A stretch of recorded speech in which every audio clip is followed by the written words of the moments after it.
katanya. Baik gereja besar maupun kecil. Beberapa oknumnya penuh intrik dan permainan ya. Nah, jadi gini, kalau kita ingin tahu beberapa intrik atau permainan, kalau gereja-gereja besar di kota atau mega church, itu kalau mereka ibadahnya di mall, mereka itu mengadakan sebuah perjanjian atau MOU dengan pihak mall yang saling menguntungkan satu sama lainnya. Jadi kita tahu bahwa masa-masa ini mall itu cenderung sepi pengunjung. Untuk mall membuat pengunjungnya itu berdatangan lebih banyak, maka sebuah mall itu harus yang namanya membuat event atau promosi. Nah, mereka mengakalinya dengan cara mereka menyewakan kepada gereja, tapi syaratnya mungkin sekali ibadah 1.000 orang. Nah, dengan target 1.000 orang itu sekali ibadah itu menguntungkan pihak mall.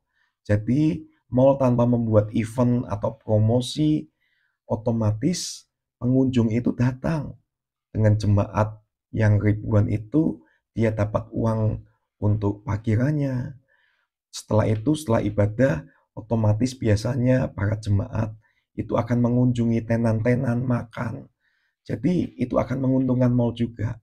Tapi pihak gereja itu dituntut untuk target sekian ribu jemaatnya.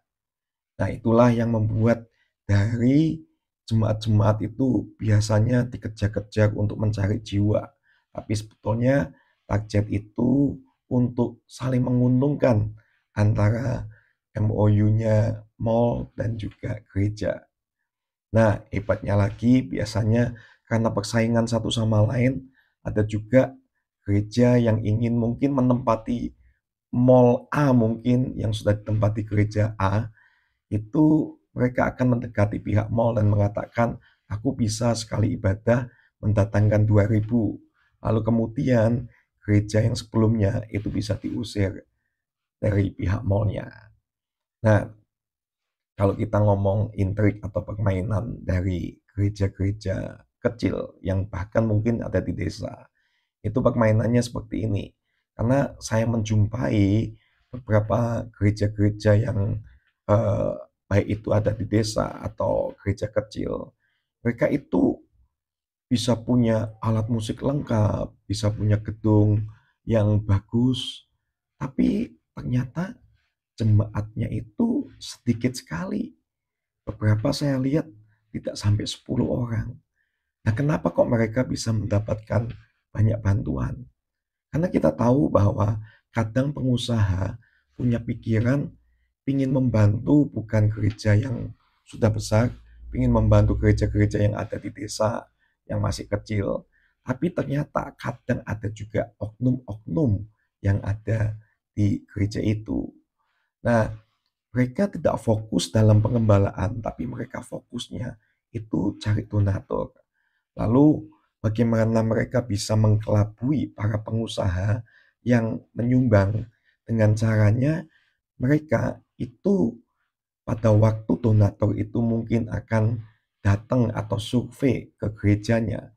Mereka itu membayar beberapa orang untuk menjadi jemaat bayaran. Jadi mereka mengundang beberapa orang untuk dibayar pura-pura jadi jemaat. Lalu dari situ para pengusaha akan merasa ini jemaatnya lumayan tempatnya sempit, butuh untuk direnovasi. Ada juga mungkin yang mereka karena fokusnya isinya mencari donasi-donasi, akhirnya jemaatnya tidak terurus. Lalu setelah jemaatnya tak terurus dan mungkin pengusahanya mengetahui bahwa pendetanya ini ternyata berbohong di dalam masalah donasi, endingnya ada banyak juga gereja-gereja yang ada di beberapa tempat di desa, endingnya itu dijual karena pendetanya sudah bingung untuk dapat uang dari mana. Nah, itulah terkadang banyak intrik, baik tidak peduli gereja besar ataupun gereja kecil, itu semuanya tergantung dari yang namanya oknum. Maka kita perlu hati-hati masalah kayak gini.